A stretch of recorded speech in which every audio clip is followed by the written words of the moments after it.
Did you think 3 years ago that you would be kind of where you are now, or did you just even a realm of possibility back then? I wasn't happy professionally. 3 years ago, I had to make a real hard decision. You know, I had all this negativity pent up inside me. I'm 37. You know, the next 10 years are going to be completely different than the last 10 years. And, No doubt. And, you know, I'm seeing also, you know, when I sold Absolute, and, you know, I was going through a lot of struggles with that or even having that business. When I finally sold it, I lost everything. What the fuck was I going to do? Like, that's where You went through a little bit of a depression. It was depressive, man. Like, I mean, the first couple months, it was just like, dude, what is my purpose now? And then finally, you know, and I tell my partners all the time now, I said, you guys gave me purpose again because I get to watch you guys go win.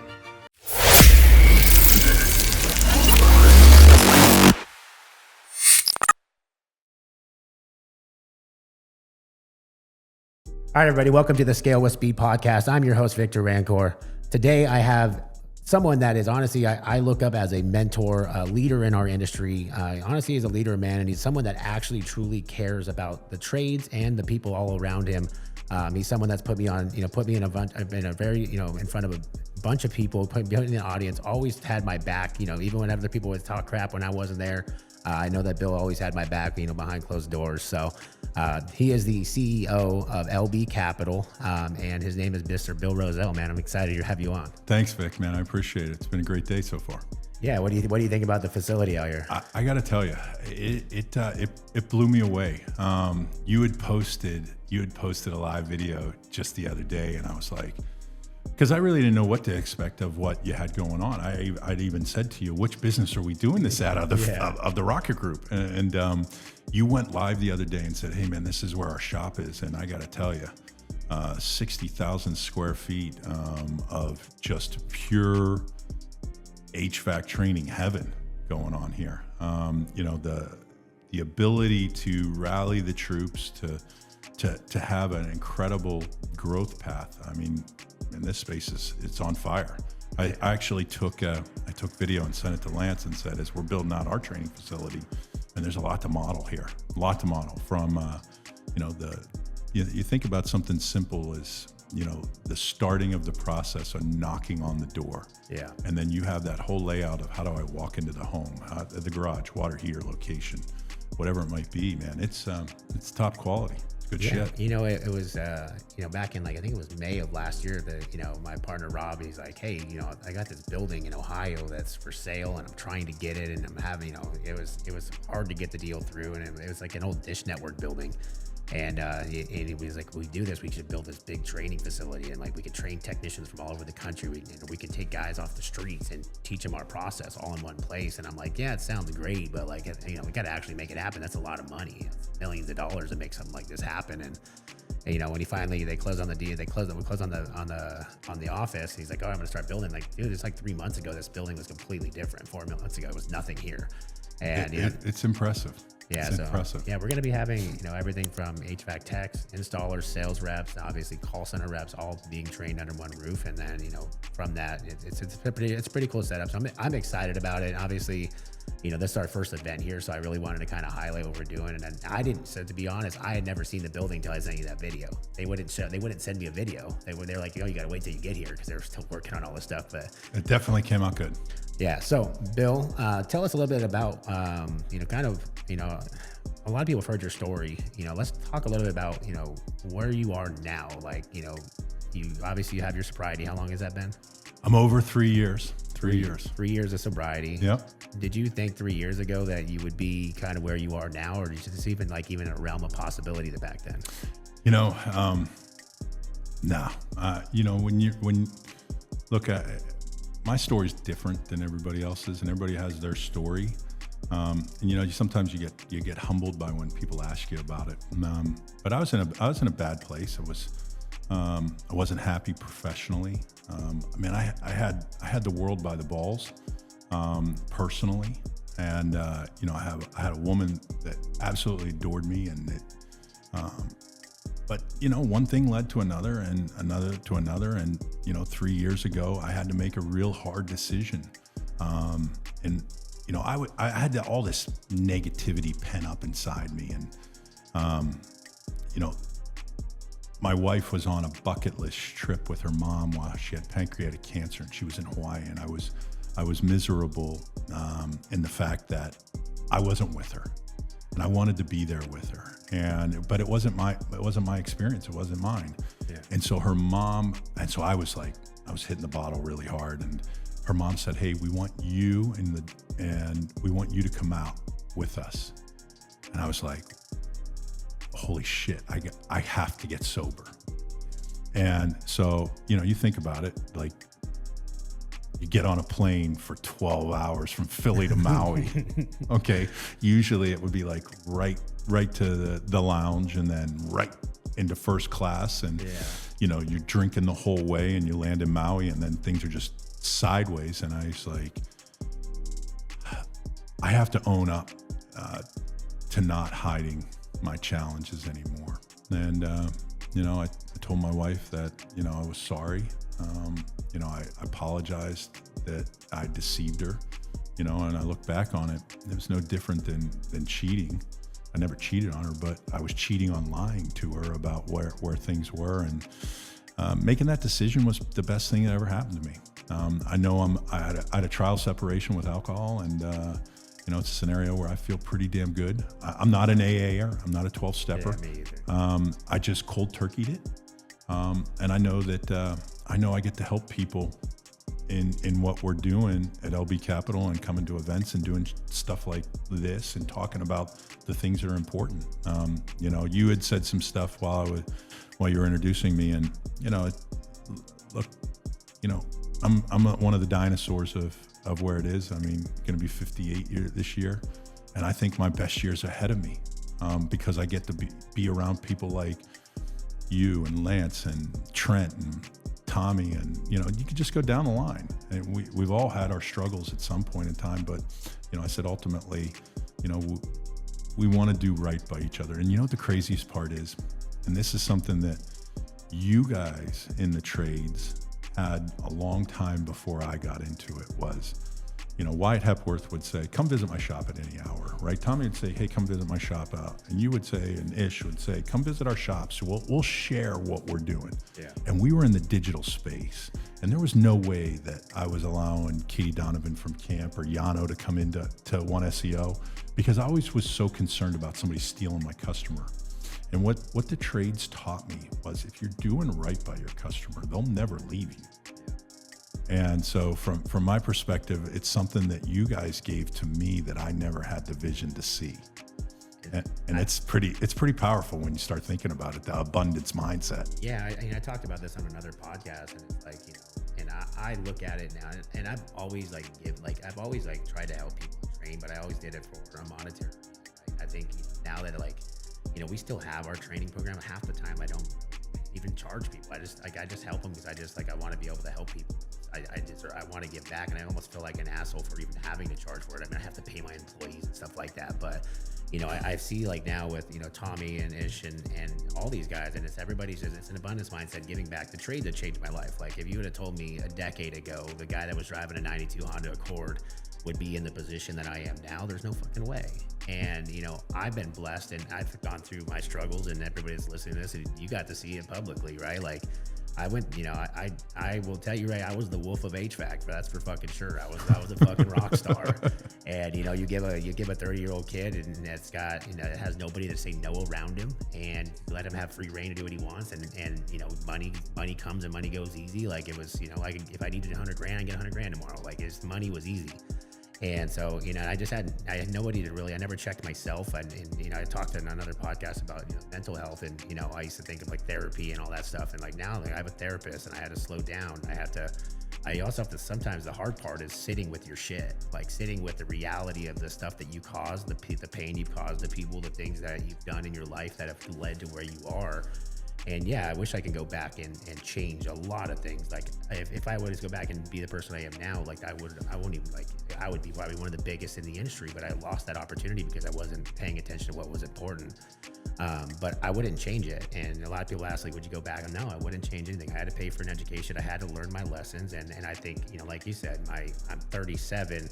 The next 10 years are going to be completely different than the last 10 years. And no doubt. And, I'm seeing also, when I sold Absolute, I was going through a lot of struggles with that and in having that business. When I finally sold it, I lost everything. What the fuck was I going to do? Like, that's where You went through a little bit of a depression. It was depressive, man. Like, I mean, the first couple months, it was just like, dude, what is my purpose now? And then finally, and I tell my partners all the time now, I said, you guys gave me purpose again, because I get to watch you guys go win.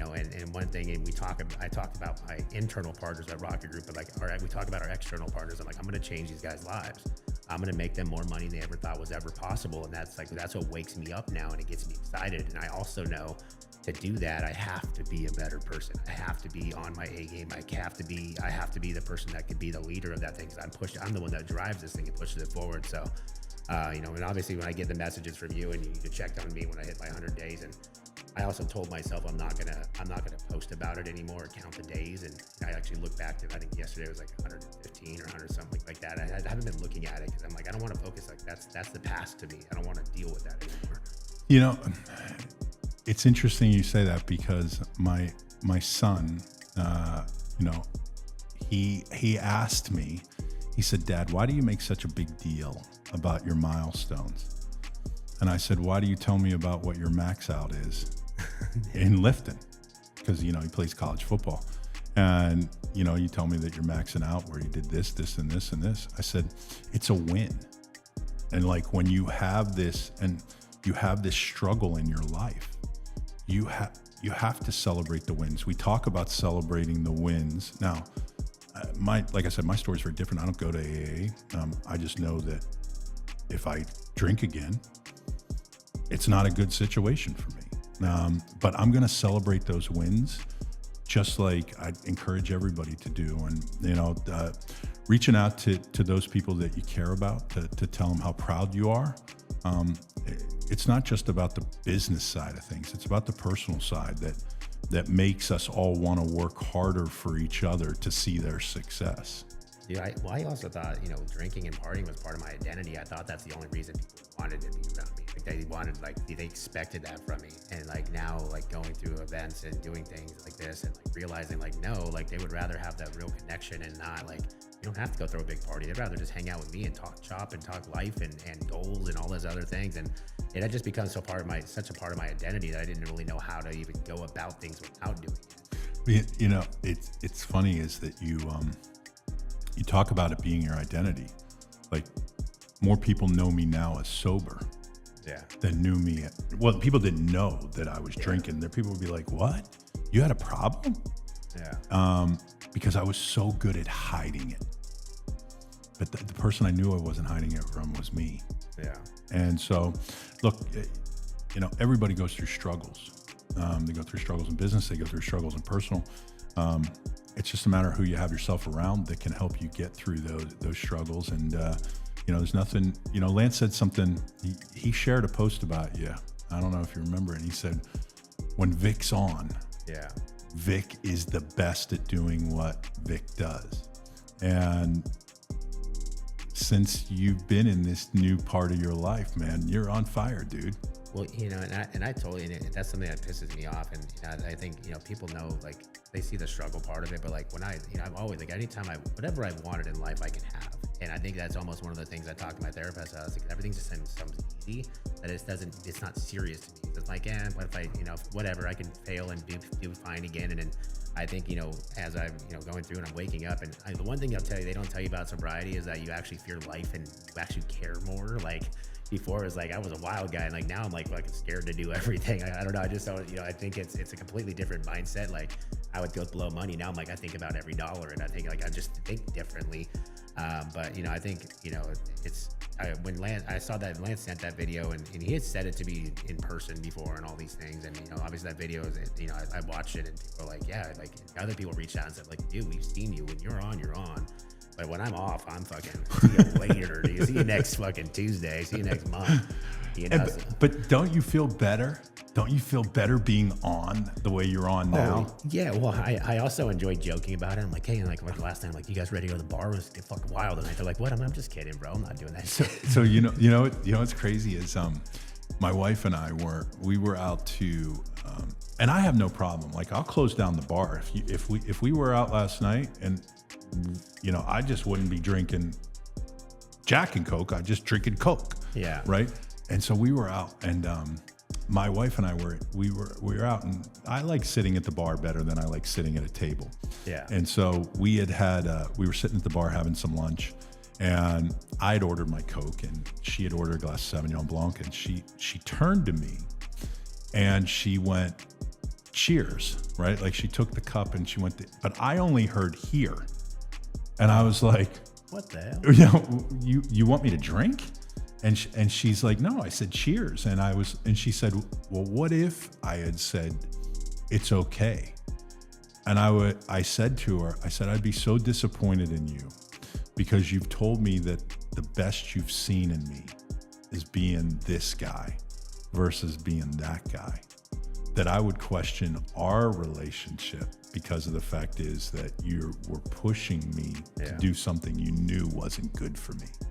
And so, you know, what's the long and short of the story is that, you know, look, we all go through struggles. It's just a matter of how do you get out of them? Yeah. Whether they're personal or professional, we've all made bad decisions. Oh, I got a laundry list, brother. I mean, you got time? We got time today? No, I'm just kidding. But it's true, man. And I was talking to another David on the last podcast, and you know, he's changed, right? Like when I met him, he was in a bad spot too, and now he's, you know, he's who he is today.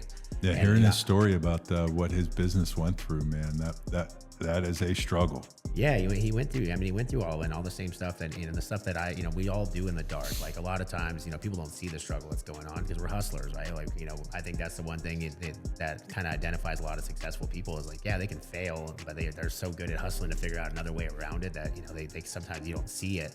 And they'll hide it, right? Because you know, it's embarrassing. You don't want to talk about it. And I think that's when the day I started talking about my struggles is the day that I was like almost like set free, because and we try to like build this wall around us and make it look like everything's so great from the outside. And that's what social media allows you to decide how people perceive your life, right?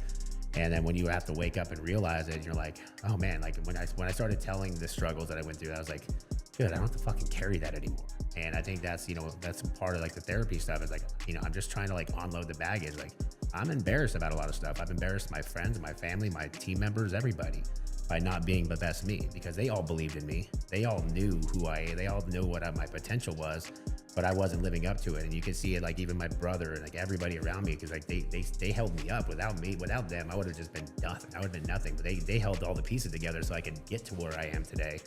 And like now I look at it, I'm like, man, I was really that was very fucking selfish, because your family's livelihood is depending on me being my best, and you trusted me and you wanted to come work for me, and then employees that come work for me, and I wasn't my best me, and it's not fair to everybody around me, that circle. And I think now like that's what drives me, is that like the people that were there for me, that stood by me, that, you know, helped me get through all my shit, like I want to prove them right more than I want to prove anybody else wrong. Like I want to prove them that they were right sticking by me. I am making them successful, and the people that are in my circle all have ownership in everything that I do, like more than most people would give. And I said, I don't care. I said, you guys carried me here. Without this, I wouldn't be here. I'm going to be rich no matter what. Like I already know that if I do what I need to do, I'm going to have so much money I wouldn't know what to do with it anyways. I want you to be rich. My brother is going to be a deca millionaire. Like he's going to make a lot of fucking money, like probably hundreds of millions of dollars based on what we do over the next 10 years. And he works his balls off. He works his balls off for me. That's all he does. I don't think I've ever told this story, but when video games come out, like you can create a player, right? What do most kids do? They create themselves as 6'6" and muscly dude, and they create themselves, right? The best version. To sum up how my brother is to me, he used to create me in video games and play as me. So like he always has got kind of like always wanted to have like my back, and they wanted me to be the star, and he's okay being in the background. And that's where he fits in, and he's found his role as the the integrator in the business, the thing that makes the wheels turn at Rocket Group and Profit Rocket and everything. So I'm really proud of him and what he's done, and his success he's had, and and obviously his military service. Like he doesn't talk about the stuff he's been through. He's seen some shit that you should never have to see in your life. But yeah, so if you're listening, Mike, you're probably headed to this thing, but we love you, man. Thank you for everything. But Bill, I know you got to head out of here. You got to head to the airport. We are 3 weeks away from the biggest, baddest fucking event of the year. I got to tell you, roofing conferences, there's lots of big news coming out of this particular conference, but most importantly, it's still we're selling tickets like nobody's business. I mean, I think, I look at the lineup, Dude, it's the best. It's the best lineup I've ever seen.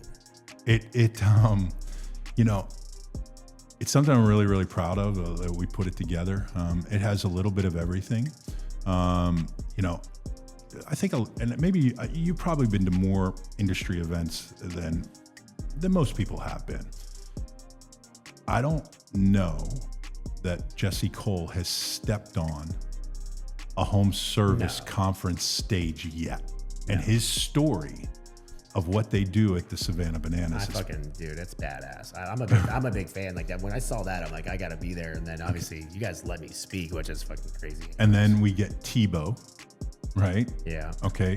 Now I think Tebow, I think for being 2-time Heisman Trophy winner, NCAA champion, could be considered the greatest college quarterback of all time, right? That went to the NFL.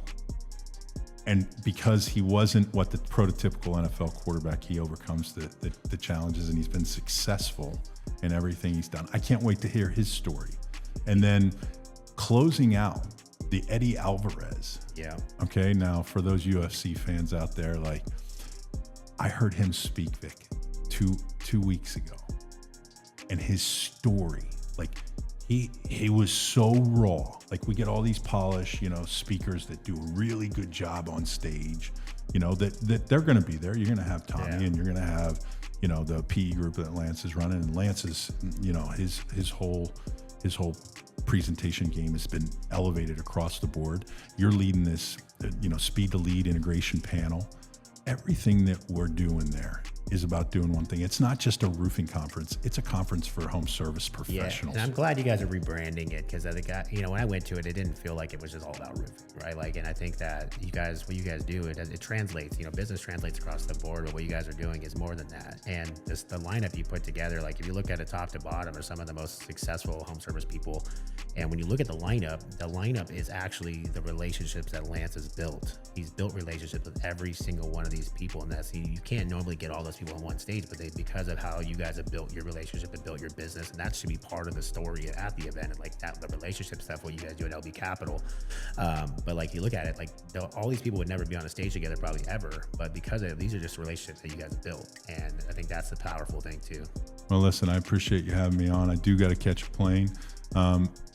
There's going to be a specific coupon code that'll give any one of your listeners, okay, it'll be RG25, get any last minute ticket 25% off.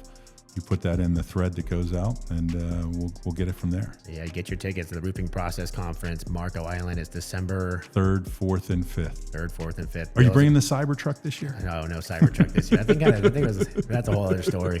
But Bill, thank you so much for coming on. Thanks, and brother. As always, business is a sport. Let's go out and win.